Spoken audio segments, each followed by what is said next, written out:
चलिए, तो मेरी आवाज़ सभी स्टूडेंट्स को आ रही होगी ऐसा मानकर जो है मैं चल रहा हूँ। आज की क्लास में हम लोग एक बहुत ही धुरंधर टॉपिक शुरू करने जा रहे हैं जिसका नाम है जेड इफेक्टिव। सर ये धुरंधर कैसे? देखो भाई, मेरी बात को बहुत ध्यान से सुनिए।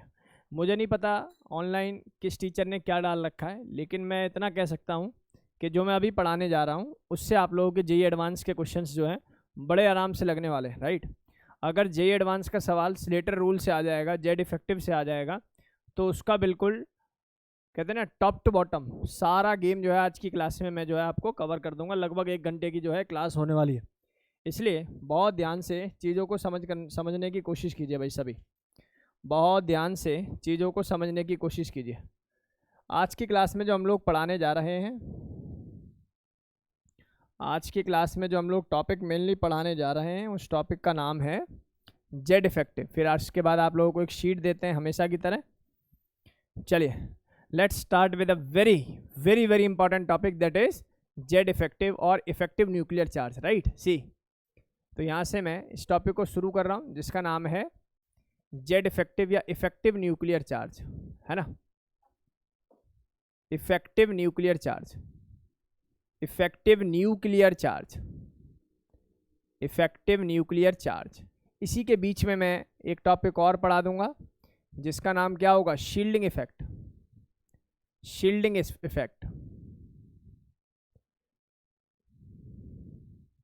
Shielding effect. और इसका दूसरा नाम क्या होता है? इसका एक और नाम होता है जिसको हम लोग क्या बोलते हैं? Screening, screening effect, right. बहुत ध्यान से आप लोगों को बोर्ड की तरफ देखना है, बाकी काम मेरा है, बाकी काम मेरा है। बस आपको बोर्ड की तरफ देखना है और बाकी काम मेरा। बहुत ध्यान से देखिए, बड़ा ही मज़ेदार सा टॉपिक है, इजीली समझ में आने वाला टॉपिक है, और कम से कम नहीं तो मैक्सिमम बातें मैं आप लोगों को वही बताऊंगा जो कि पेपर के लिए रिक्वायरमेंट है जिसकी, और जो है इजीली जो है सवाल आप लोगों से सॉल्व हो जाए। चलिए, टू द पॉइंट आप लोगों को शुरू करते हैं गेम। बहुत ध्यान से समझिए। ये जेड इफेक्टिव का गेम समझने से पहले हम लोग एक सिस्टम बना लेते हैं। बेटा जी, मैं मानकर चलता हूँ ये मेरे पास प्लस चार्ज है, यानी कि न्यूक्लियस है ना। न्यूक्लियस के बाहर ये पहली शेल है, देख रहे हो आप लोग। मतलब सोच लो, अगर मैं केमिस्ट्री का टीचर ना होता तो क्या होता? ड्राइंग का टीचर होता, है ना। सर से सीधा कभी भी गोला नहीं खिंचता, राइट। और इसके बाद मैं मान लेता हूँ एक और शेल, ऐसे मान लेते हैं ना। बहुत ध्यान से समझ रहे होंगे आप लोग। बहुत गलत बनाया लेकिन ठीक है, चलेगा अभी के लिए काम, ठीक है। मेरी बात को बहुत ध्यान से सुनो भाई। मैंने बोला एक इलेक्ट्रॉन आउटर मोस्ट है जिस पर हम लोगों को चेक करना है कि जेड इफेक्टिव क्या होगा, राइट। बहुत ध्यान से समझे। क्या इससे पहले इसके पास इलेक्ट्रॉन नहीं होंगे शेल्स में? आप कहेंगे होंगे, होंगे या नहीं होंगे? बताओ। हो सकता है भाई यहाँ भी हो, शायद समझ में आ रही होगी बात। अच्छा, न्यूक्लियस का जो इफेक्ट है, न्यूक्लियस का इफेक्ट इस पर भी होगा, न्यूक्लियस का इफेक्ट इस पर भी होगा, न्यूक्लियस का इफेक्ट इस पर भी होगा, और न्यूक्लियस का इफेक्ट इस पर भी होगा। और न्यूक्लियस भाई साहब इसको भी खींच रहे होंगे। तो पहली बात जो मैं देख रहा हूं वो इस इलेक्ट्रॉन पर देख रहा हूं, सबसे पहली बात, राइट। बोर्स के साथ क्या गलती हुई? बोहर मॉडल के अंदर जो एनर्जी का फॉर्मूला बताया, that is -13.6 Z square divided by N square, Z square divided by N square. इसका मतलब सर ये हो गया कि बोर्स के अकॉर्डिंग जो डेटा दिया गया वो जेड इफेक्टिव का नहीं दिया गया, वो दिया गया किसका? जेड का। जेड बोले तो न्यूक्लियर चार्ज का दिया गया, इफेक्टिव न्यूक्लियर चार्ज को उन्होंने जो है अपने फॉर्मूले के अंदर नहीं रखा। इसीलिए जब बोहर की लिमिटेशन हम लोगों ने पढ़ी तो क्या पढ़ी? It is valid only for mono electronic system. चलिए, इधर आएंगे सभी, इधर आएंगे सभी, और ऑनलाइन वाले स्टूडेंट्स भी हमें चीज़ों को बताते रहा करें, राइट। इधर आइए सभी बच्चों, इधर देखो, इधर देखो सभी। अब सर इस इलेक्ट्रॉन पर मुझे इफेक्टिव न्यूक्लियर चार्ज देखना है, राइट। मैं इसको इफेक्टिव क्यों वर्ड यूज़ कर रहा हूँ? देखो सर, हम सोच रहे हैं कि मान लो एक्स प्रोटॉन जो है इस इलेक्ट्रॉन को खींच रहे हैं, लेकिन हमें ये भी ध्यान देना चाहिए, हमें ये भी ध्यान देना चाहिए कि यहाँ पर ये वाले इलेक्ट्रॉन इसको क्या करने वाले होंगे बेटा जी? रिपेल कर रहे होंगे, हाँ या ना। ये वाले इलेक्ट्रॉन जो है यहाँ पर क्या कर रहे होंगे? रिपेल कर रहे होंगे। जैसे एग्जाम्पल के तौर पर मैं बता दूँ कि मान लो हमारी क्लास में सभी बच्चे बैठे हुए हैं, है ना, और हम लोग कोई चीज़ पढ़ा रहे हैं, सर बहुत बोरिंग पढ़ाते हैं मान लेते हैं, बहुत बेकार पढ़ाते हैं ये भी मान लेते हैं, ठीक है। तो अब क्या काम करोगे तुम? नीचे से कोई स्टूडेंट आया, नीचे से कोई स्टूडेंट आया चल के और मुझसे तुम पके हुए बिल्कुल पता नहीं क्या ही पढ़ाते हैं सर, है ना, और वो अचानक से एंट्री करने ही वाला था सेंटर में कि तुम बाहर निकले और बोले निकल ले, ठीक है ना, बात समझ में आ रही है नहीं? तुमने क्या बोला, निकलो यहाँ से। मतलब आप न्यूक्लियस के साथ क्या करोगे, बेसिकली इलेक्ट्रॉन को आप भी इलेक्ट्रॉन समझ के क्या कर रहे होंगे, उसको रिपेल कर रहे होंगे, हाँ या ना। तो जो आप रिपेल कर रहे हो ना, इस इफेक्ट का नाम होता है शील्डिंग इफेक्ट, और जो मैं अट्रैक्ट कर रहा हूँ इसका नाम है न्यूक्लियर चार्ज। तो आप जो रिपेल कर रहे हो दैट इज रिपल्सिव फोर्स, और जो मैं अट्रैक्ट कर रहा हूँ दैट इज अट्रैक्टिव फोर्स। दोनों को माइनस कर दो, जेड इफेक्टिव। नहीं यही बात समझ में, वैल्यू क्या आ जाएगी, जेड इफेक्टिव। क्या मेरी बात समझ में आई या नहीं आई? That is known as Z effective. Concern ये है प्यारे बच्चों, कंसर्न ये है कि ये इलेक्ट्रॉन इसको रिपेल कर रहे होंगे कि न्यूक्लियस के चक्कर में ना पड़ो, और ये न्यूक्लियस इसको अट्रैक्ट कर रहा होगा। ये जो रिपल्सिव फैक्टर है ना, इसको हम लोग बोलते हैं शील्डिंग इफेक्ट, और ये जो अट्रैक्ट कर रहा है इसका नाम क्या होता है बेटा जी, न्यूक्लियर चार्ज। तो क्या मैं ऐसा लिख दूं, effective nuclear charge is equal to attractive force minus repulsive force, attractive force minus repulsive force. इसका मतलब ये हो गया, मैं चाहूं तो इसको ऐसा भी लिख सकता हूं, Z effective is equal to attractive force. Attractive force का मतलब क्या हो गया, मैं तो सोच रहा था पूरा नंबर ऑफ प्रोटॉन का ही अट्रैक्शन होगा, यानी कि एटॉमिक नंबर माइनस, और रिपल्सिव फोर्स का मतलब क्या है, शील्डिंग इफेक्ट। शील्डिंग इफेक्ट का एक कांस्टेंट आया, नाम था सिग्मा, या मैं बोलूं स्क्रीनिंग कांस्टेंट। क्या मेरी बात समझ में आई आप लोगों को? इसका मतलब ये हो गया सर, इसमें जो सिग्मा है this is known as screening constant या शील्डिंग कांस्टेंट। क्लियर है? इसको मैं क्या बोलता हूँ, शील्डिंग कांस्टेंट। एक्चुअल में इसी की वैल्यू पता करनी है स्लेटर रूल से, राइट। और अगर मैं बात करूं z की, तो z का मतलब क्या है यहाँ पर, एटॉमिक नंबर। क्या मतलब है इसका, एटॉमिक नंबर। एक टर्म है एटॉमिक नंबर और एक टर्म है z इफेक्टिव, राइट। एक टर्म है एटॉमिक नंबर और एक टर्म है z इफेक्टिव, दोनों में अंतर है भाई, ठीक है। तो ये मेरे पास एक फॉर्मूला बन के आया। क्या आप मुझे बताइए, क्या मुझे यहाँ पर इसको डिफाइन करने की ज़रूरत है? कोई पूछेगा इफेक्टिव न्यूक्लियर चार्ज क्या है? सर इफेक्टिव न्यूक्लियर चार्ज का मतलब है जो आपका Z है, यानी कि नंबर ऑफ प्रोटॉन है, या मैं बोलूँ एटॉमिक नंबर है, उसमें से मैं अगर स्क्रीनिंग कांस्टेंट की वैल्यू को माइनस कर दूं, then it is equal to the effective nuclear charge. Clear हो गई बात, समझ में आ गई? मतलब कि मैंने तो सोचा था कि 10 प्रोटॉन के बराबर जो एनर्जी, या मैं बोलूँ अट्रैक्शन होगा, वो अट्रैक्शन होगा, लेकिन पता लगेगा उसको रिपेल करने वाले भी हैं। तो नेट जो अट्रैक्शन है उसके अंदर क्या मिलेगा, डिक्रीज मिलेगा। That decrease is known as Z effective, और that decrease because of shielding effect. This is because of shielding effect, right. तो ये डेटा क्लास के सभी बच्चों को क्लियर है? जरा ऑनलाइन वाले बच्चे बताएं भाई, यहाँ तक क्लियर है? यहाँ तक सभी को डेटा क्लियर है? बताइए, यहाँ तक सभी बच्चों को डेटा क्लियर है? चलिए इधर आ जाइए, अब इधर आ जाइए भाई, सभी बच्चे इधर आ जाइए और बहुत ध्यान से चीज़ों को समझे सभी।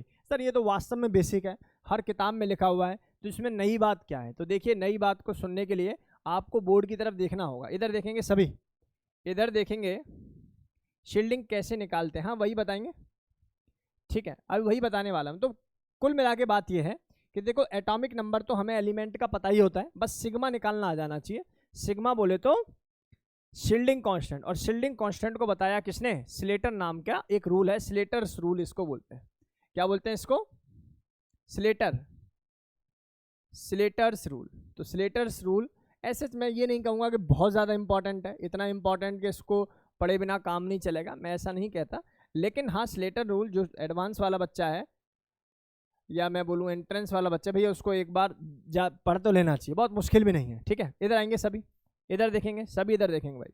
मैं कह रहा हूँ ये बाहर वाले इलेक्ट्रॉन पर आप सिग्मा निकालना चाह रहे हो, तो पहली बात सुन लो, इसके बाहर वाले इलेक्ट्रॉन को हमें कभी भी कंसीडर नहीं करना। जैसे अगर मैं इस पे निकालना चाहूँ तो मैं इस इलेक्ट्रॉन को कभी भी कंसीडर नहीं करूँगा, मैं या तो इसके साथ वाली सेल, यानी कि ये पर्टिकुलर सेल, या इससे पहले वाली सेल को ही कंसीडर करूँगा। क्लियर है मेरी बात? मैंने बोला जिस पर आप लोग ये इफेक्ट देखना चाह रहे हैं उसके बाहर वाली सेल्स के इलेक्ट्रॉन्स का कोई लेना देना नहीं होगा। किसका लेना देना होगा, उससे पहले वाली सेल्स के इलेक्ट्रॉन्स का। क्लियर? क्लियर हो गई बात? अब चलिए मैं मान लेता हूं इसको n शेल मान लेता हूं, तो इससे पहली वाली शेल कौन सी हो जाएगी बेटा, n-1, और इससे पहले वाली शेल कौन सी हो जाएगी, n-2। क्लियर है मेरी बात, ये डेटा क्लियर है। तो मैं यहाँ पर लिख रहा हूँ, आपको पता होना चाहिए इलेक्ट्रॉन, क्या पता होना चाहिए, इलेक्ट्रॉन शेल, या मैं बोलूँ हाँ इलेक्ट्रॉन शेल लिख देते हैं, इलेक्ट्रॉन की शेल के बारे में पता होना चाहिए, राइट। ठीक है मेरे भाई। उसके बाद आपको पता होना चाहिए, या मैं लिख देता हूँ यहाँ पर इलेक्ट्रॉन सबशेल लिख देते हैं ना, सबशेल लिख देते हैं सीधा सीधा, है ना, सबशेल, एस सबशेल है, पी सबशेल है, ऐसे।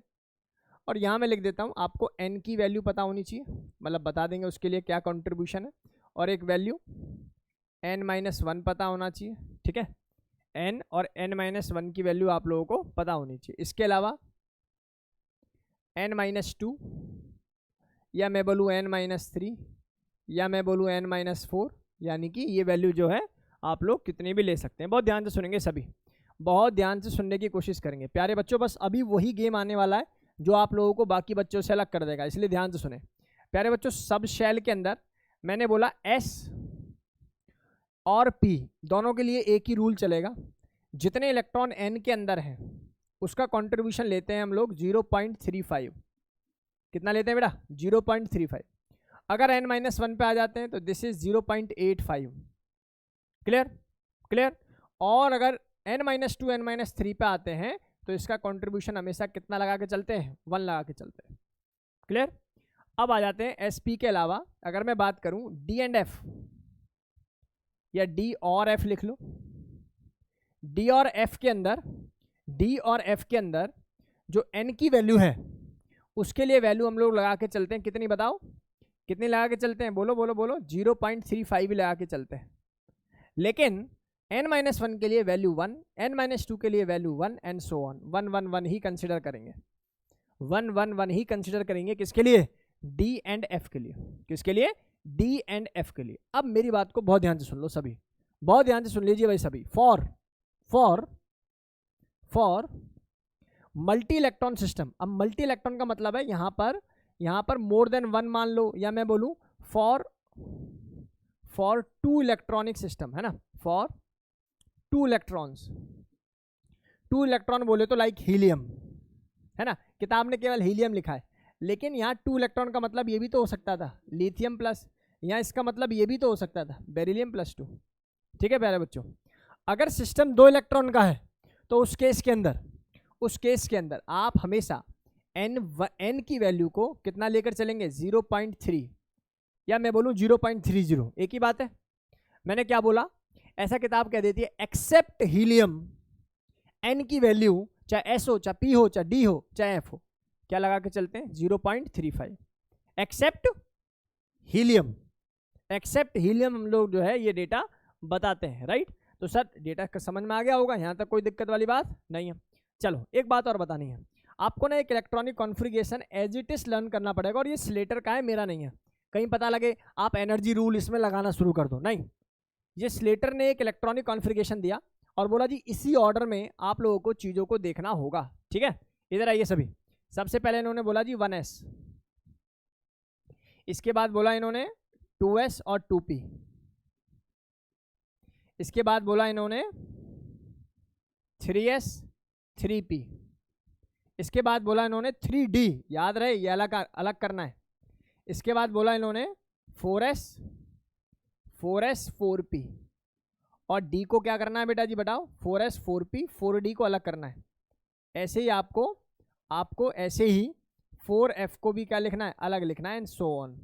सर ये वाली बात ना आपकी थोड़ी जमी नहीं, देखो जो जमे ना मतलब समझ लो वही इंपॉर्टेंट है, जो बात एक बारी में जमे ना मतलब समझ लो वही इंपॉर्टेंट है। आप देखेंगे यहाँ आके बच्चा गलती करता है यहाँ, और गलती करने का अनेक रीजन है, एक आध किताब ने भी गलत छाप दिया है।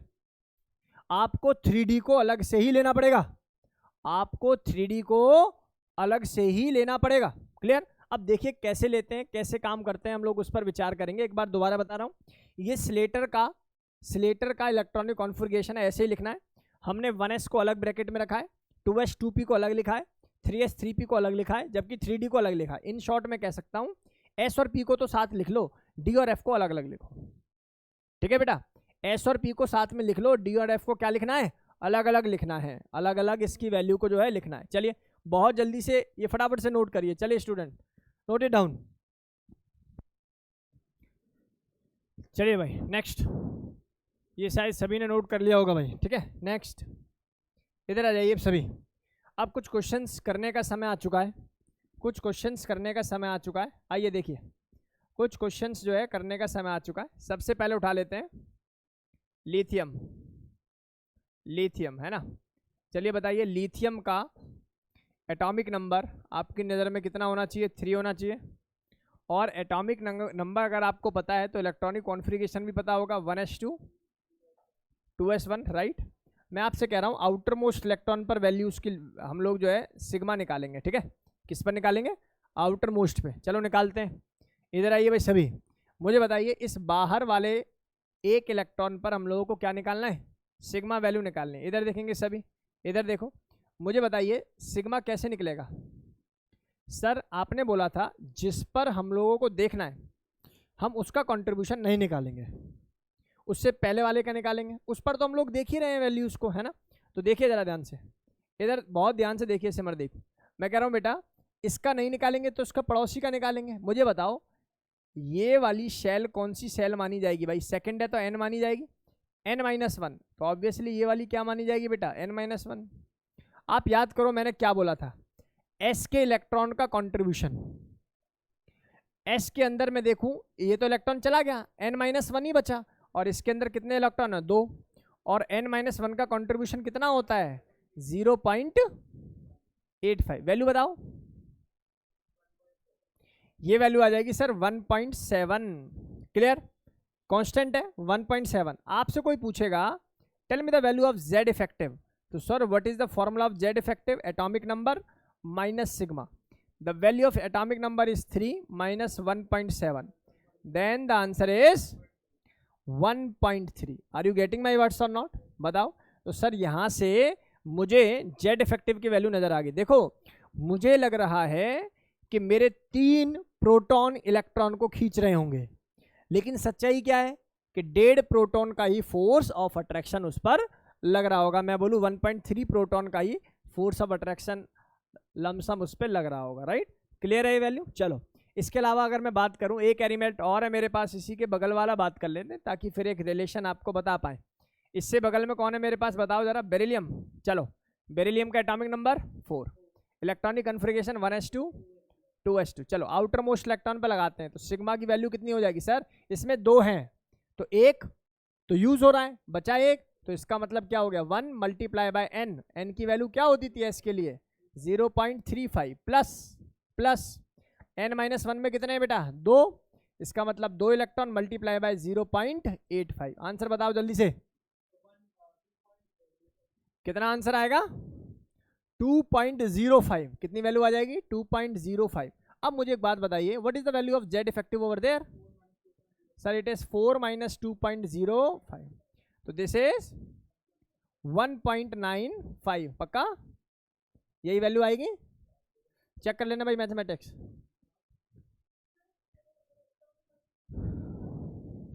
हाँ उसको छोड़ना होता है, जिस आप एक चीज समझो ना, मुझे जिसका सिग्मा निकालना है भाई वो तो कहीं रिपल्शन नहीं शो कर रहा होगा, उसके बाकियों का मुझे उस पर रिपल्शन शो करना है, सिग्मा, ठीक है ना। उसी का नाम क्या है, शील्डिंग इफेक्ट, राइट। तो डेटा समझ में आ गया होगा।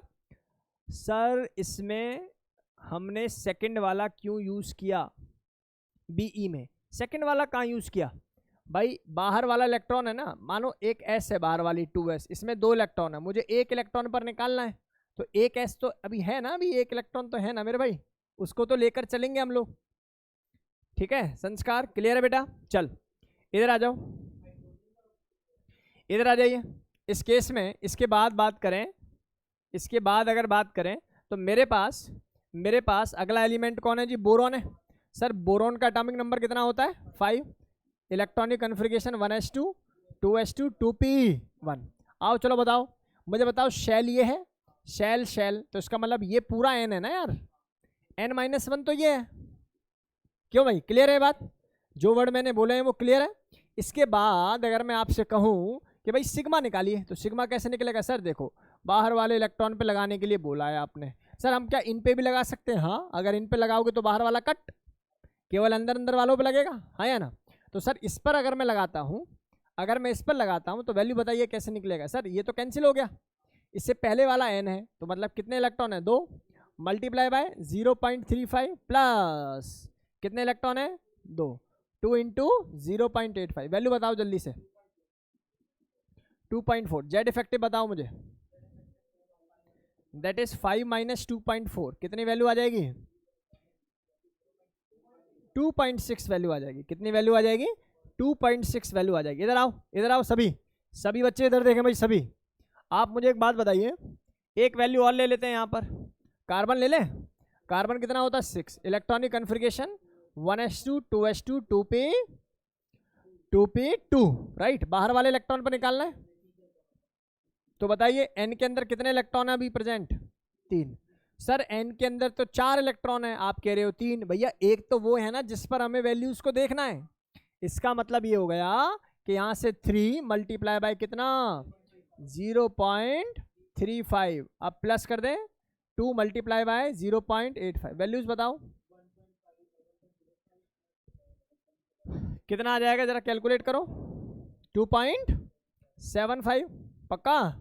चलो बताओ। तो यहां से जेड इफेक्टिव की वैल्यू बताओ मुझे, कितना? 6 माइनस 2.75 कितना? 3.25। श्योर?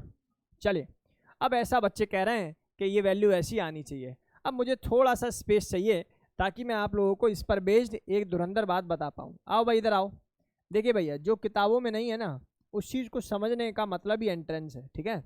इधर आइए सभी, इधर आइए। अब वो समय आ चुका है जहाँ पर आप लोगों को चीज़ों को ठीक से सीखना है। प्यारे बच्चों, मेरे पास लिथियम था, सही है क्या? मेरे पास बेरिलियम है, मेरे पास बोरॉन है, मेरे पास कार्बन है, मेरे पास नाइट्रोजन है, मेरे पास ऑक्सीजन है, मेरे पास फ्लोरीन है। क्लियर? बोलो भाई, मुझे बताइए लिथियम का जेड इफेक्टिव कितना आया? Sir the value of Z effective is 1.3। Clear?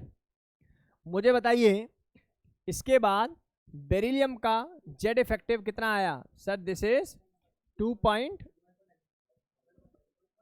अच्छा, इट इज 1.95, राइट। ऐसे ही मैं कहूं बोरॉन की वैल्यू कितनी आई? 2.6। आप मुझे बताइए कार्बन की वैल्यू कितनी आई? Sir this is 3.25। चलो डिफरेंस निकालें एक बार। डिफरेंस निकालेंगे तो वैल्यू आएगी 0.65, वैल्यू आएगी 0.65, वैल्यू आएगी 0.65, आगे करोगे वैल्यू आएगी 0.65। इसका मतलब क्या हो गया? इसका मतलब ये हो गया नॉर्मल पीरियड्स के लिए, यानी कि group number period number 2 period number 3 normal periods के लिए मैं ये बात कह सकता हूं कि जेड इफेक्टिव की वैल्यू 0.65 के रेशो से बढ़ती है। क्या मेरी बात समझ में आई या नहीं आई? डेटा क्लियर है? कोई दिक्कत यहां तक? जैसे कल को मैं आपसे कहूं, कल को मैं आपसे पूछूं कि भाई कार्बन की जेड इफेक्टिव दे रखा है, आपको दे रखा है क्या? Now calculate the Z effective of nitrogen. तो क्या काम करना चाहिए? ऐड 0.65। और ऐसे सवाल पूछे गए, मैं आप लोगों को भी शो करता हूं। ऐसे सवाल आप लोगों से डायरेक्ट जो है पूछे जाते हैं। भाई ऑनलाइन वाले सभी स्टूडेंट्स को डेटा क्लियर हो रहा है मैं क्या कह रहा हूं? बच्चों मैं ये बातें कह रहा हूं कि नॉर्मल पीरियड के अंदर, मतलब नॉर्मल का मतलब यहाँ जर्नली से है, ठीक है ना? नॉर्मल पीरियड के अंदर जो जेड इफेक्टिव है वो कितने वैल्यू से बढ़ जाता है? Sir it is increase by 0.65, it is increase by 0.65। इस बात को मैं कहाँ लिख दूं? इस बात को ना मैं यहाँ लिख रहा हूँ, ठीक है ना? मैं कह रहा हूँ अगर हम लोग लेफ्ट टू राइट जाएं तो जेड इफेक्टिव इंक्रीज हो जाता है, और इंक्रीज होता है कितने रेशो से, या मैं बोलूँ कितनी वैल्यू से? 0.65, ठीक है? और अगर मैं टॉप टू बॉटम जाऊँ ना, अभी लिख रहा हूँ इस बात को, तो जेड इफेक्टिव ना कांस्टेंट रहता है। हाई बात समझ में? सोडियम से जैसे जैसे नीचे चलते चले जाओगे ना वैल्यूज कांस्टेंट होती चली जाएंगी। अब कहो तो प्रूव कराता हूँ इसको, अदरवाइज जो सर ने बोला उस बात को मान लो। अगर बात मैंने फर्स्ट ग्रुप को बोला, हाँ ठीक है ना। टॉप टू बॉटम जाएंगे तो जेड इफेक्टिव की वैल्यू क्या रहती है, कांस्टेंट रहती है। जैसे ही आप लिथियम से बाद सोडियम पे आएंगे, सोडियम से नीचे पोटेशियम, रुबिडियम, सीजियम, इनकी वैल्यूज का हमेशा वैल्यू क्या मतलब डिफरेंस क्या रहता है, फिक्स रहता है। मतलब या मैं बोलूँ जेड इफेक्टिव क्या रहता है इनके केस में, कांस्टेंट रहता है। हाँ ठीक है, कर सकते हैं, ऐसा भी कर सकते हैं। क्लियर भाई। तो ये डेटा हमारी क्लास के सभी बच्चों को क्लियर होगा, बहुत जल्दी से नोट कर लो प्लीज़, बहुत जल्दी। चलिए भाई, अब हम लोग निकाल लेंगे। ठीक है, हम लोगों ने समझा कि पीरियड के अंदर, किसी भी पीरियड के अंदर, नॉर्मल पीरियड के अंदर हम लोग जो जेड इफेक्टिव का चेंज देखते हैं वो 0.65 से। ठीक है, चलिए इधर आ जाइए। कल को आप लोगों से पूछे जी ग्रुप में बता दो, ग्रुप में बता दीजिए। तो देखिए आप लोगों को पता है जेड इफेक्टिव कैसे निकालते हैं। सर जेड इफेक्टिव निकालने का बड़ा ही सिंपल सा तरीका है, एटॉमिक नंबर को माइनस कर दो कितने से, सिग्मा से। सही है। अब जरा मैं बात कर लेता हूँ, मेरे पास जो एलिमेंट है वो है लिथियम ले लें, लिथियम के बाद सोडियम, पोटेशियम, रुबिडियम, राइट। अब इस केस में अगर मैं देखूं तो Z की वैल्यू कितनी होती है लिथियम के केस में, बताओ। सर ये वैल्यू हो जाएगी 3। जब सिग्मा की वैल्यू आप लोग निकालोगे ना प्यारे बच्चों, तो यहाँ से वैल्यू निकल के आएगी 1.7। सोडियम की वैल्यू यहाँ पर क्योंकि एटॉमिक नंबर 11 होता है, 8.8 ये वैल्यू निकल के आएगी। यहाँ 19 माइनस 16.8 आएगा। ऐसे ही यहाँ 37 माइनस 34.8 आएगा, आप कैलकुलेट करेंगे, राइट। जब डिफरेंस देखेंगे तो सोडियम आएगा 1.3, यहाँ आएगा 2.2, यहाँ आएगा 2.2, यहाँ आएगा 2.2। इस बात से क्या पता लग रहा है कि लिथियम के बाद ये वैल्यू आप लोगों को कैसे देखने के लिए मिलेंगे, कांस्टेंट देखने के लिए मिलेंगे। ठीक है, ये वैल्यू आप लोगों को कैसे देखने के लिए मिलेंगे, कांस्टेंट देखने के लिए मिलेंगे, राइट। सी मतलब मैं नोट डालकर एक बात कह देता हूं,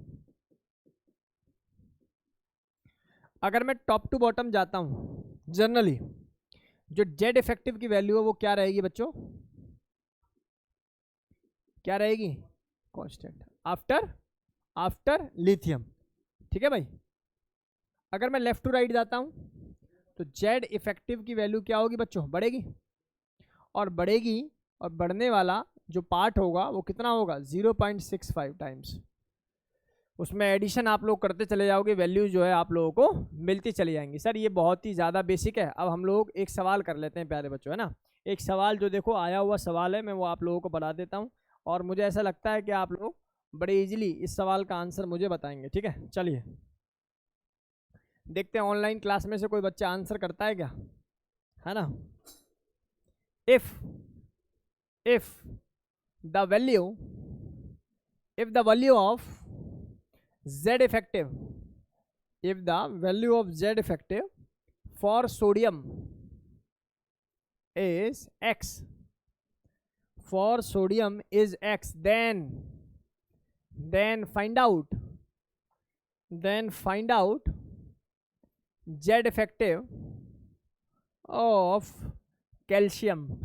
बढ़िया सवाल, जल्दी से बताओ। मतलब ऐसे ही है, 2 मिनट में करने वाला सवाल, देखते हैं कितने बच्चे कर पाते हैं। संस्कार बताओ आंसर।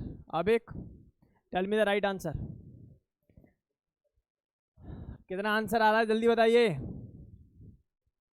आबेक, अनीशा, ध्रुव, ऋतिक, एक्स की टर्म में सर, हाँ yes in the term of x only, in the term of x. Sir बस एक्स का नाम मत लो, है ना। चलो कुल मिला के बात ये है, वाई समझ लो इसको, एक्स का नाम ना ले तो। चलो हाँ बिल्कुल सही आंसर है संस्कार का, बहुत बढ़िया, अद्भुत, है ना। अरे बहुत ही बेसिक सवाल था सर। यहाँ पर सोडियम होता है, यहाँ पर पोटेशियम होता है, और इनके बगल में कौन होता है, कैल्शियम होता है। सही बात। इसका मतलब सर आपने बोला था सोडियम और पोटेशियम की वैल्यूज क्या रहेंगी, सेम रहेंगी, मतलब भाई की वैल्यू भी क्या रहेगी, एक्स। और ऐसे जाते हैं तो इसमें कितना बढ़ा देते हैं, 0.65। अरे ये तो मज़ा ही हो गया, हाँ या ना, कुछ तो बोलो। डेटा क्लियर है कि नहीं क्लियर, यहाँ तक कोई डाउट है भाई किसी बच्चों को, ऐसा कोई मतलब डैश सवाल आएगा तो कर लोगे ना, तो इसमें तो कोई दम ही नहीं। हाँ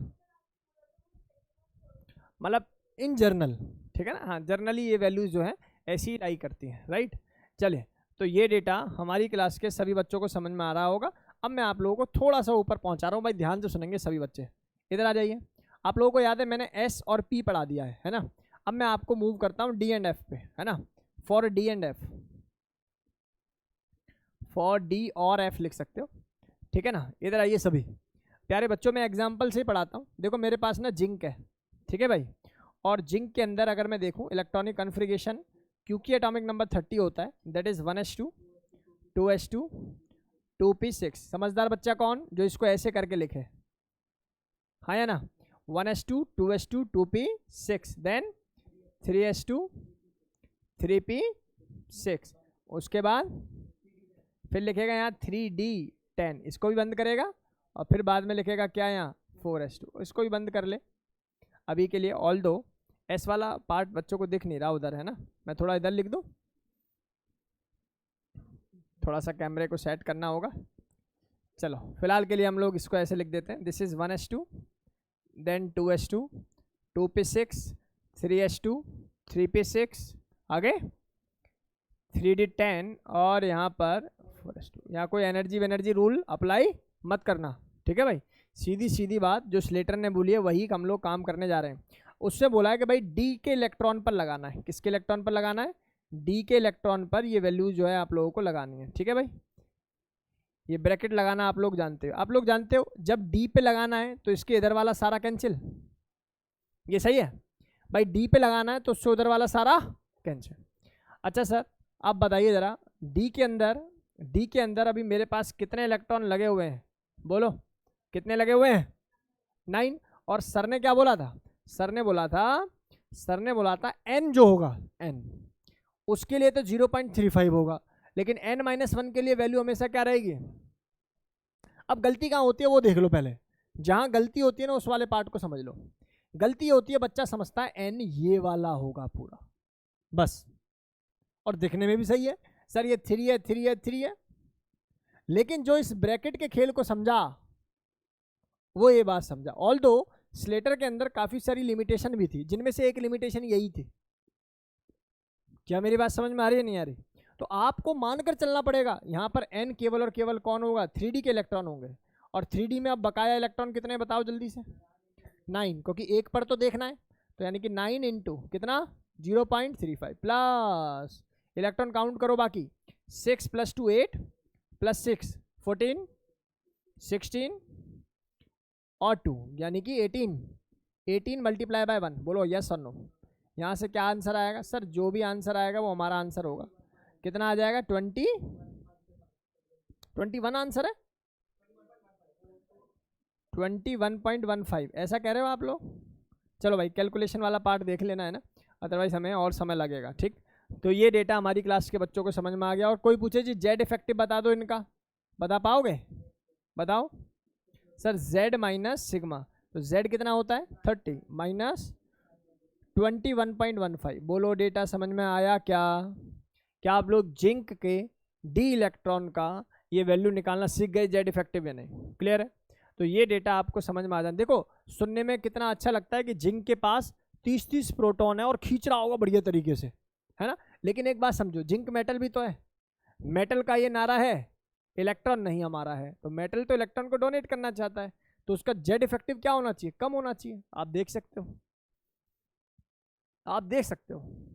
क्लियर है बेटा? तो ये डेटा हमारी क्लास के सभी बच्चों को क्लियर हो जाना चाहिए। जल्दी से नोट करो, ठीक है। चलिए इधर आइए नेक्स्ट। चलिए अब तो बहुत ही बेसिक से सवाल कराएंगे जो आप लोग बहुत जल्दी से करोगे। एग्जाम्पल ले लेते हैं, किसका ले लें बोलो? एग्जाम्पल ले लेते हैं mn का, है ना। चलो बताओ mn का ले लेते हैं। mn के केस में अगर मैं देखूं तो मेरे पास एटॉमिक नंबर कितना है? 25। इलेक्ट्रॉनिक कन्फिग्रेशन बताओ? 1s2 2s2 2p6 3s2 हट 3p6 then 3d10 3d5 then 4s2। अब इस केस में अगर मैं देखूं प्यारे बच्चों, तो पहली बात तो आप समझ लीजिए, इसको ब्रैकेट में रखना ज़रूरी है। अगर आप ब्रैकेट में नहीं रखोगे तो सवाल का आंसर सॉल्व नहीं होगा आपसे भाई, ठीक है बच्चा। अब देख जरा ध्यान से, इधर देखो मैं आपसे कह रहा हूँ calculate sigma for 4s electron, 3d electron और 3s इलेक्ट्रॉन। चलो ट्राई करो अपने आप से। Calculate the sigma for 4s electron, 3d electron and 3s electron. बहुत जल्दी से ट्राई करो, आंसर बताओ। Tell me the right answer of this question, tell me. चलिए भाई, बच्चों के आंसर आ ही गए हैं, सभी के लगभग सभी बच्चों के आंसर आ ही गए हैं। चलिए देख लीजिए, इधर आइए सभी। सर बड़ा ही सिंपल है, क्या करना चाहिए आपको सबसे पहले? सर सबसे पहले हम लोगों को लिखना चाहिए क्या? Electronic configuration. लिखा हुआ है क्या?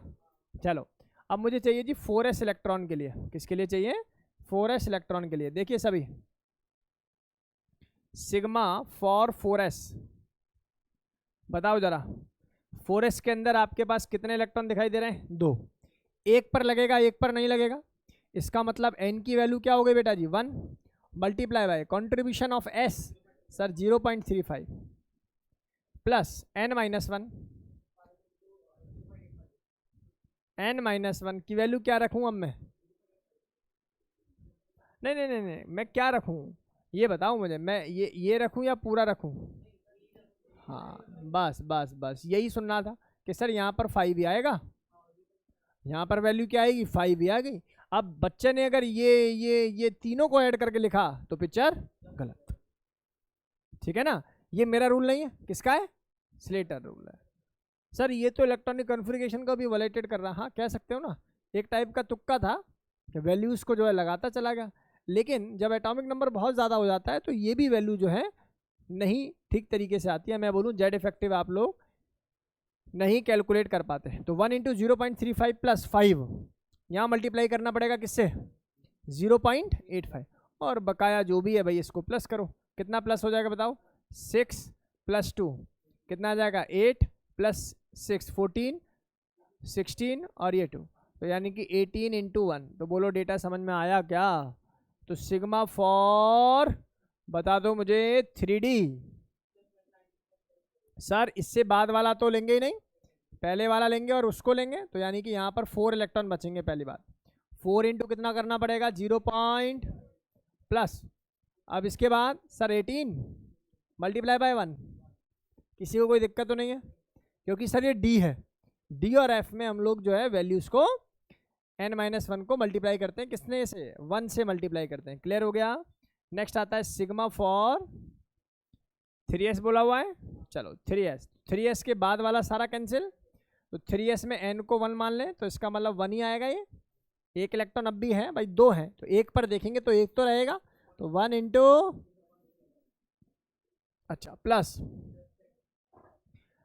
देखा तो ये वैल्यू आ रही है n-1 की कितनी? 10। अरे नहीं 10 नहीं यार, 8 आएगी ना। 6 और 2 8 मल्टीप्लाई बाय 85 प्लस 2 × 1। बोलो पिक्चर क्लियर है क्या? इस तरीके से आप लोग ये वैल्यूज को कैलकुलेट करना सीख गए। इस तरीके से वैल्यू जो है आप लोगों से कैलकुलेट हो जाएंगी। एक बात और बता दो। चलो सर अब ये कर लेंगे हम लोग। कर लोगे या नहीं कर लोगे? बड़ा ही सिंपल है सर। क्रोमियम और कॉपर वाला जो केस है, इन दोनों केसेस में आप यहाँ पर वही यूज़ करेंगे, D5 और S1 वाला, या मैं बोलूँ D10 और S1 वाला। ठीक है, ऐसा नहीं है कि आप इसको D4 लिखें इसको S1 करें। ठीक है, जो भी इसका स्टेबल इलेक्ट्रॉनिक कॉन्फ़िगरेशन है उसी से आप लोगों को वैल्यूज़ को निकालना होगा, तभी आंसर आपका जो है परफेक्ट निकलेगा। बोलो क्लियर हुआ भाई? सभी बच्चे बताएं भाई। आवेक, ध्रुव, संस्कार, निकुंज, अनीशा बताइए भाई। प्रखर बोलो भाई। डेटा क्लियर है सभी को? तो सर ये तो बड़ा ही बेसिक है, इजीली हम लोगों को जो है डेटा क्लियर हो गया। चलिए आगे मूव करते हैं। इधर आ जाइए, पिक्चर अभी बाकी है, ठीक है ना? आइए इधर आइए। ये नोट हो गया होगा, सभी से नोट हो गया होगा। चलो इधर आइए सभी। एक बात बतानी है आप लोगों को, सुनो सुनो सुनो सुनो, इधर सुनो सभी। नोट में पहली बात, मैं तो ये बात जान चुका हूं कि जो Z इफेक्टिव होता है वो बराबर होता है Z माइनस सिग्मा। तो इस पूरी बात से क्या मैं ऐसा लिख दूं, जिनमें शील्डिंग कांस्टेंट की वैल्यू ज़्यादा होगी उनका जेड इफेक्टिव कम होगा, हाँ या ना। और जिनका जेड इफेक्टिव कम होगा उनकी जितनी भी एनर्जी टर्म है, like electron affinity, electron gain energy, ionisation energy, negativity, ये वाली वैल्यू जो आएंगी वो क्या आएंगी बेटा जी, कम आएंगी। बोलो डेटा समझ में आ रहा है। Z effective is directly proportional to energy term, right. चलिए जी सर, एक बात आपकी समझ में आ गई। दूसरी मुझे बताओ, एस, पी, डी और एफ, क्योंकि ये न्यूक्लियस के क्लोज होती है एस, इसलिए इसका शील्डिंग इफेक्ट भी मैक्सिमम होगा।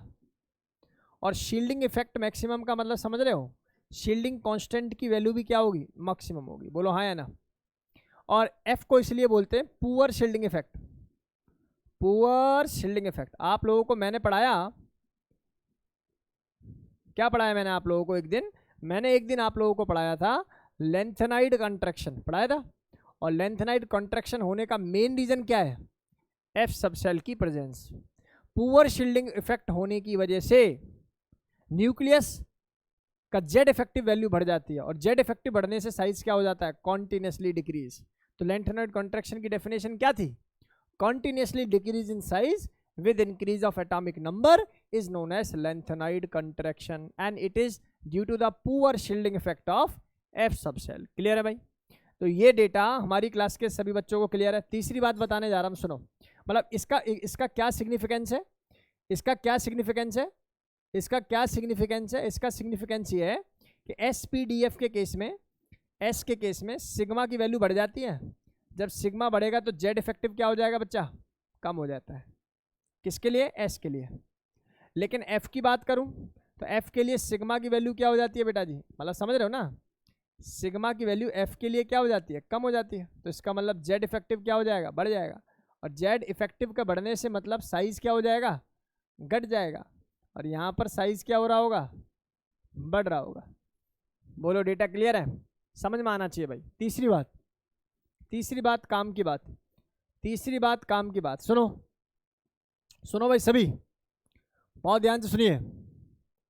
मुझे एक बात बताइए, जितना ज़्यादा प्लस चार्ज होगा एटम के ऊपर, उतना ज़्यादा जेड इफेक्टिव होगा कि नहीं होगा, बात सही है। मैं बोलूँ A+, A+2, A+ और A+2 न्यूक्लियर चार्ज है, मैं बोलूँ जेड इफेक्टिव कहाँ ज़्यादा होगा, A+2 में। क्योंकि प्लस चार्ज का बढ़ने का मतलब है इलेक्ट्रॉन पर होल्ड का बढ़ना, और इलेक्ट्रॉन पर होल्ड करने का मतलब ही क्या है बेटा जी, जेड इफेक्टिव। इसका मतलब सर ये हो गया, डायरेक्ट लिख रहा हूं, Z effective is directly proportional to positive charge oxidation state. Clear है क्या, and it is inversely proportional to negative charge oxidation state. Sir समझ नहीं आ रहा है, क्या करें भाई, बहुत ध्यान से देखो, सवाल की फॉर्म में समझ लो। मैंने बोला आपसे क्रोमियम है, मान लेते हैं +3 है, एक क्रोमियम है, मान लेते हैं +6 है। बताओ जरा किसका जेड इफेक्टिव ज़्यादा होगा, भाई का ज़्यादा होगा। यही क्वेश्चन में अगर पूछ लेता किसका सिग्मा ज़्यादा होगा, सर बिल्कुल सही जवाब। क्यों ज़्यादा होगा सर, क्योंकि इसके पास इलेक्ट्रॉन ज़्यादा है, इलेक्ट्रॉनिक रिपल्शन ज़्यादा है। इलेक्ट्रॉनिक रिपल्शन ज़्यादा है का मतलब जेड इफेक्टिव क्या हो जाएगा, कम हो जाएगा, और सिग्मा की वैल्यू क्या हो जाएगी, बढ़ जाएगी। बोलो बात समझ में आई क्या। कल को अगर मैं आपसे ऐसे सवाल दे दूं, ऑक्सीजन माइनस और ऑक्सीजन -2, बताओ जेड इफेक्टिव, समझ में आ रहा है ना आप लोगों को। क्योंकि सर यहाँ पर नेगेटिव चार्ज है, नेगेटिव चार्ज के इन्वर्सली प्रोपोर्शनल है, यहाँ ज़्यादा नेगेटिव है। मतलब ये डेटा क्लियर हो जाना चाहिए, मतलब ये डेटा क्लास के सभी बच्चों को क्लियर हो जाना चाहिए। बताइए भाई, डेटा क्लियर हुआ भाई सभी बच्चों को, यहाँ तक कोई डाउट तो नहीं है भाई किसी बच्चे को। तो ये बेसिक टर्म्स जो हैं क्लास के सभी बच्चों को क्लियर होनी चाहिए।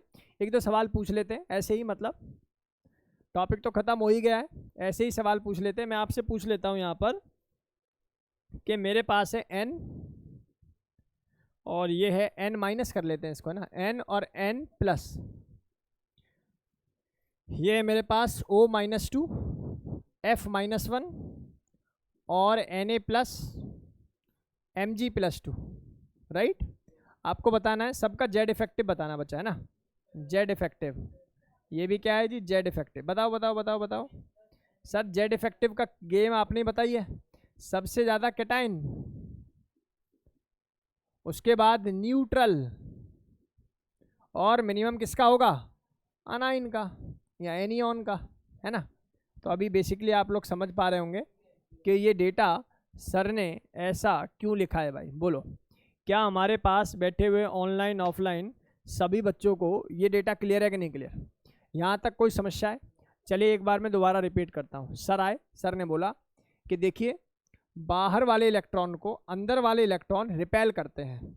एग्जाम्पल दिया, क्या कल को कोई बाहर उठ के आ रहा है कोचिंग के लिए, अरुण सर से पढ़ना है, और तुम्हें पता है कि भाई एक बच्चा भीड़ बढ़ जाएगी, तो क्या काम करोगे?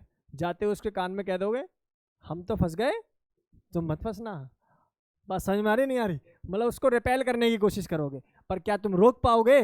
नहीं, क्योंकि न्यूक्लियर चार्ज बहुत बड़ा है। तो न्यूक्लियर चार्ज अल्टीमेटली उसको खींचेगा अपनी तरफ। क्या मेरी बात समझ में आ रही है नहीं आ रही? तो मॉरल ऑफ द स्टोरी ये है कि न्यूक्लियर चार्ज का मतलब है जेड इफेक्टिव न्यूक्लियर चार्ज का मतलब है जितना मैं खींच रहा हूं और जितना तुम रिपेल कर रहे हो, दोनों को माइनस करना। अट्रैक्टिव फोर्स और रिपल्सिव फोर्स दोनों को माइनस करना। रिपल्सिव फोर्स का नाम ही शील्डिंग इफेक्ट है, उसी का नाम स्क्रीनिंग इफेक्ट है, और उसी का कांस्टेंट जिसका नाम स्क्रीनिंग कांस्टेंट सिग्मा की फॉर्म में मैं उसको निकाल देता हूं। और उसके लिए मैंने एस पी के लिए एक रूल बताया, डी एंड एफ के लिए एक रूल बताया। इनको लिखने का स्लेटर का अपना एक तरीका था, उसको मैंने आप लोगों को बताया, और बाकी क्वेश्चंस जो आप लोगों को कवर करा दिए। आप कहोगे मुझसे कि सर आपको सबसे अच्छा इसमें क्वेश्चन या कॉन्सेप्ट क्या लगता है? देखिए स्लेटर का सिग्मा सभी निकाल लेंगे, जेड इफेक्टिव सभी निकाल लेंगे, लेकिन जिस बच्चे को ये पता होगा ना along the period Z effective की वैल्यू बढ़ती है, जेड इफेक्टिव की वैल्यू बढ़ती है, इसीलिए साइज क्या होता है? घटता है। क्या मेरी बात समझ में आ रही है नहीं आ रही? लेकिन सर टॉप टू बॉटम तो साइज बढ़ता है, तो जेड इफेक्टिव क्या होना चाहिए? घटना चाहिए, लेकिन नहीं घटता। मेरी बात समझ में आ रही है नहीं यार? न्यूक्लियर चार्ज घटता होगा नो डाउट, लेकिन जेड इफेक्टिव नहीं घटता।